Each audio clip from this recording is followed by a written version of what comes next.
Bilang isang OFW, alam niyo po na yung pag-aalaga sa mga bata, kapag mahal mo yung trabaho mo, alam mo rin na napapamahal ka na sa mga inaalagaan mo. Actually, kung hindi mo nasisilayan na lumaki yung anak mo, kinukonsider mo pa nga na yung mga inaalagaan mong anak ay parang anak mo na rin. Kaya minsan mahirap rin sa'yo na kapag may pinagdadaanan or may mga disgrasya na mangyari sa alaga mo. Actually, about po dyan yung pag-uusapan natin sa Be Empowered program natin. So, subaybayan nyo po yung programang ito hanggang sa wakas.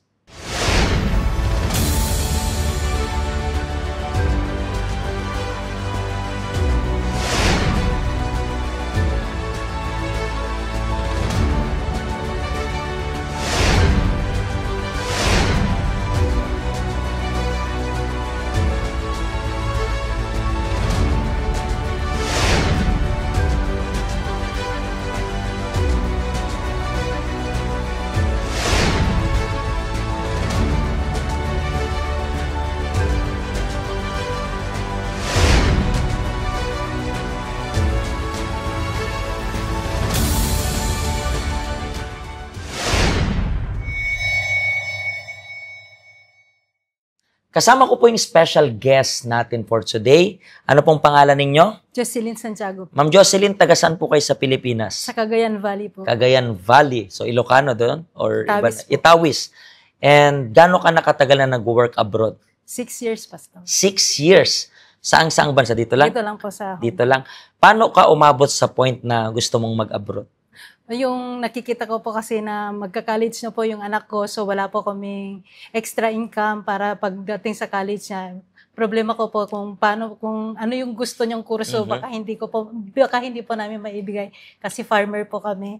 So hindi po natin hawak yung panahon kung meron tayong anihin o wala po. So pero yung nag-decide ka niyan, pumayag agad yung asawa mo or not? Actually hindi po siya pumapayag. So sinabi ko lang sa kanya na para makatulong ako sa iyo. Kasi useless naman na andito lang ako sa bahay.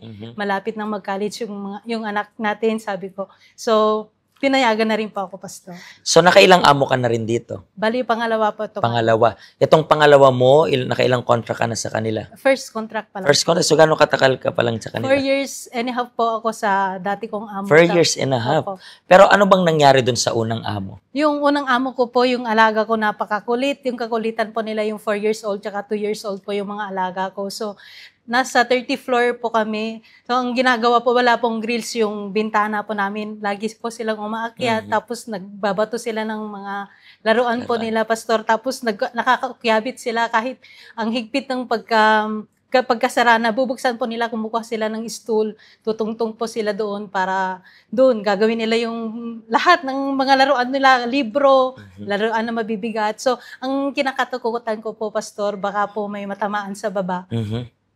Ako yung nag-aalaga po, baka ako yung panagutin ng mga amo. So, anong ginawa mong action para dito? Lagi ko sinasabi sa mga amo ko na magpalagay ng grills, pero hindi po nila kaagad inaksyonan hanggang sa naisip ko, baka mag-break na lang ako. Baka kasi, nakita ko kasi minsan na nakahalambitin yung 2 years old sa mismong kwarto sa bintana po nila, kaya doon ako natakot. Kasi pag nalaglag yun, di ba? Yes po. So nag-decide po ako na mag-break contract na lang po. Baka yung advance ba yung isip ko na baka pag nahulog, syempre ako po yung mananagot. Ikaw yung sisihin, ikaw pa yung ipakulong, di ba? Yes, Pwede po. kang gano'n kasi sasabihin nila na hindi mo inaalagaan. Pero nakailang years ka dyan? 4 years and a half po. So, basically parang masakit rin yun para sa'yo na mag-break ng contract. Ako po yung nag-alaga na since buntis po yung dati kong amo bago ako dumating sa kanila, buntis pa lang po. So, pero yung sabi mo, magbe-break ka ng contract, nung tinanggap nila agad yung pagbe-break mo or yung umpisa parang kinukumbinsi ka muna nila? Hindi po. Parang agad po silang sa akin. Napumayag na rin po. Pero since then, pero how about itong amo mo ngayon? Okay na. Okay lang? Opo. Anong inaalagaan mo? Dalawang bata pa rin. Dalawang bata pa rin. So, malapit ka sa bata, no? Opo. Pero paano ka nakapunta dito sa health center? Sa kapatid ko po. Pero ilang months or ilang years ka na dito sa health center? 6 years din po. 6 years din. So, parang since na pumunta ka dito sa Hong Kong, nakapunta ka agad. Opo. So, maganda kasi may mga problemang naiwasan ka Yes May po. mga malalaking problema na naiwasan ka.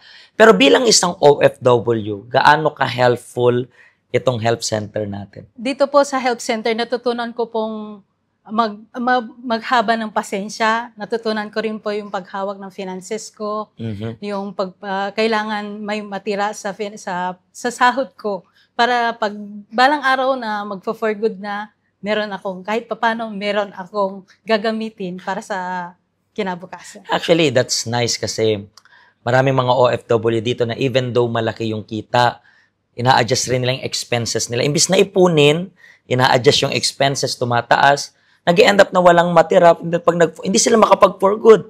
Hindi nila makasama yung family nila. Bakit? Kasi kulang ng mga resources, kulang ng ipon. Yun yung reason kaya tinuturuan namin dito sa help center.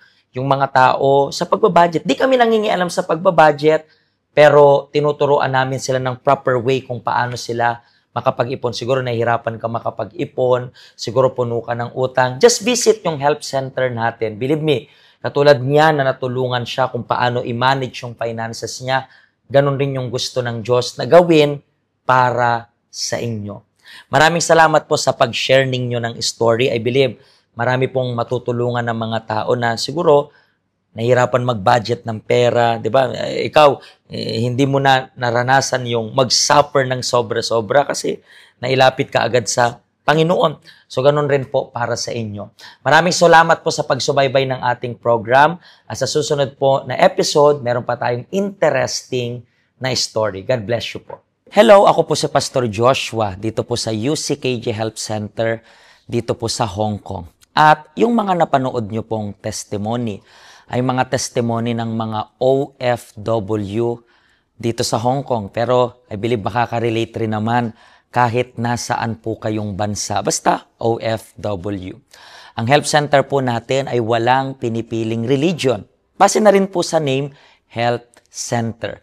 Kung kailangan nyo po ng karagdagang information, nandito lang po sa baba lahat ng information na kailangan ninyo. Kontakin nyo lang po kami at magiging masaya po kami na matulungan ka, ma-assist ka, nasaan man po kayong bansa. Pagpalain po kayo ng Diyos.